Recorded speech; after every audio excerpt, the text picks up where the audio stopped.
Hello, welcome to another vlogisode of me talking about dealing with anxiety. Today I'm going to talk about, excuse me, just got done eating, had to clear my throat. Wait for the dryer to quit beeping in the background. Today I'm going to talk about medications and stuff. A lot of people that deal with anxiety eventually have to go on medications to help deal and cope with it.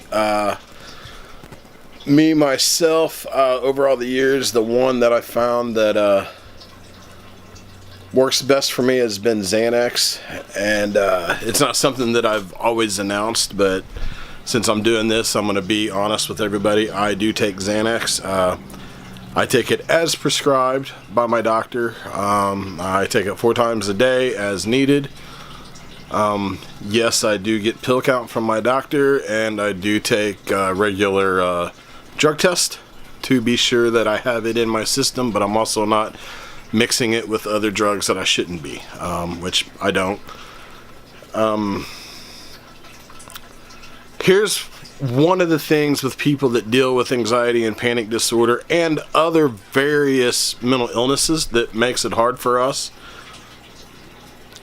A lot of the drugs that we take to help the things in our brains function on a regular level compared to what a standard person's mind does, a lot of people tend to want to abuse those drugs. Not necessarily the people that are dealing with the anxiety and such. There's a lot of people out there that will abuse the drug because with like Xanax, you take one, you're all right. It's not going to do nothing to you unless you got a high dose and you've never taken it before. But you take 4 or 5 at a time, and it can alter your mind to a feeling of euphoria to where you're high. And a lot of people like the feeling of that, so they abuse it. And for me, I've never been one to abuse my Xanax. I honestly don't like the feeling. When they increase my dosage, for the first day or so of taking it, I don't feel high. I feel a little lightheaded and off, just a hair, not much. But I've been taking it for 2 years now on a regular basis. But for those that'll sit and eat 5 to 10 at a time, for them it's like a super high or almost to a point of feeling intoxicated, like you're drunk.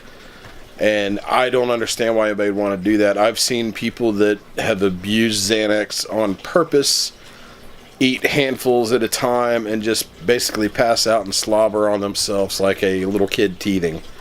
And I don't understand that. It bothers me for the people that do that, not only for the fact of what they're doing to themselves and their body, but also the fact that because they are abusing a controlled substance, it's making it harder and harder for those that need those medications to get them. And doctors are getting less and less wanting to write the scripts for them just due to the repercussions of the abuse of it. There's been some cases where doctors have been actually in trouble for writing so-and-so a script, and the person was doing this with the script other than what they should have been or whatever. And then, it all falls back onto the doctor as well. For those that are abusing the drugs, I wish that they wouldn't. Like I said, it makes it hard for us that truly need it, that don't abuse it. And as far as my day-to-day, yesterday I was talking about how I didn't get much sleep, had a stressful night the evening before. I did stay up a little late last night, but not as late as the night before. I've got my medicine back on a regular schedule time, so I'm feeling kind of all right today. No more than unusual, normal. I have had some anxiety today, but nothing over the norm.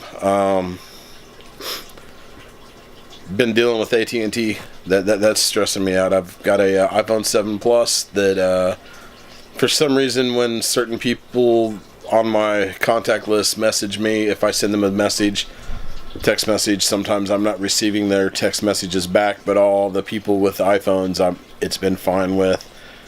So I've been trying to deal with that. It's been an ongoing thing for 3 months. I'm at the point where I'm ready to switch carriers.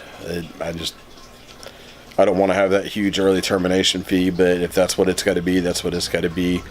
That's probably been about the most stressful thing today. Although anybody that follows my Facebook page knows that a couple weeks ago, one of my cats chewed on a pair of my glasses, and today, while dealing with all the phone calls, he's kind of been my comfort. He's came and laid on me, crawled on me, climbed on me. That's why I have these glasses here. These are new ones to me because for whatever reason, my cat decided plastic lenses were what he wanted to chew on, and he did. That day really stressed me out. I don't like that I have to wear glasses, but it is what it is. I wear them. But when my animal decides that they're his play toy, I don't like that. I hope anybody that's been watching my videos, I hope you all are having a good day today. I hope you've had a good day. I hope you all had a great weekend. The weather today was great. I got an opportunity to go outside and do a little bit of woodwork, get caught up on some things that I'm doing for projects. And I guess we got rain and possibly snow coming now in our area.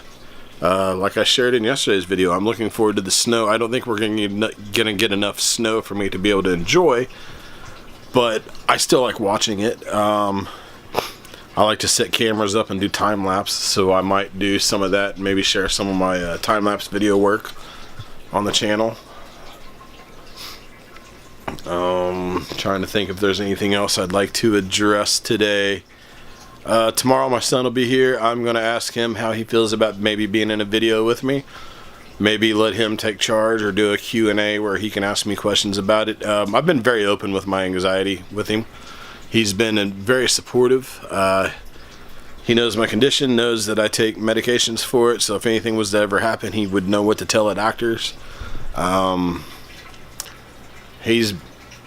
For a young man, he's been a very strong rock and foundation for my recovery and wanting to get a grasp on the anxiety problems and not letting them consume me, but me taking back control of my life. Because those that actually deal with the severe anxiety and panic disorder, you know what I'm talking about when I say it taking control of your life. It does. It's like one day you can walk out your door and run a mile just fine. The next day, before you get your foot out the door, someone put that chain and shackles on you and you slam face first on the ground and you don't want to get up because you don't know what happened. And that's what having anxiety can be like at times. So with my son, as he's getting older, he's understanding, he's helping me. We get to do things together. He helps encourage and pushes me to strive to go farther, and he takes these journeys with me. And he understands if I'm having a bad day due to my anxiety. He understands if I've had a bad panic attack and I need to lay down and sleep, because as I described in other videos, when I get the real bad severe panic attacks, it's such a adrenaline rush to my body that when it wears off, I'm just dead tired. I want to go lay down. And if I have them on the days he's here, he understands. He used to not understand, and I used to hide it from him, but as he's getting older, I'm being more honest and open with him, and now he's like, oh, okay. He'll see he's understanding my, like I talked about, my twitches, glitch, whatever it is, you know, the things like where I'm doing this or holding my neck like that. He's catching on to those, and he knows. And, you know, he'll come up to me, Dad, you doing okay? Feeling anxious? And sometimes, you know, a lot of times I am, not every time, but I'm glad that he takes the time to ask, because it shows that he's noticing and he's not letting it affect him in a negative way. He reaches out to try to help, and I don't want to put the pressure of that on a 13-year-old, but I'm thankful that I have a considerate, kind enough son that, you know, notices and realizes and is caring enough to try to comfort not just me. He comforts anybody that needs it. He's a one-of-a-kind kid for sure. And I think that's where I'm going to end today's video at. As always, I'm going to leave my email. If anybody has any questions, feel free to ask. I would like some of you all that are watching this to maybe comment and ask questions. I would like to do a Q&A type thing. Feel free to ask any questions you want, as long as you're being proper about it. No, I don't want none of the vulgar, I don't want none of the rude comments, I don't want no disrespectful stuff. But if anybody has any serious, sincere questions, please feel free to comment in there, and when I get some of them built up, I'll copy them down and I'll address it in a Q&A video. So until tomorrow, you all have a good evening, and thank you for watching my videos.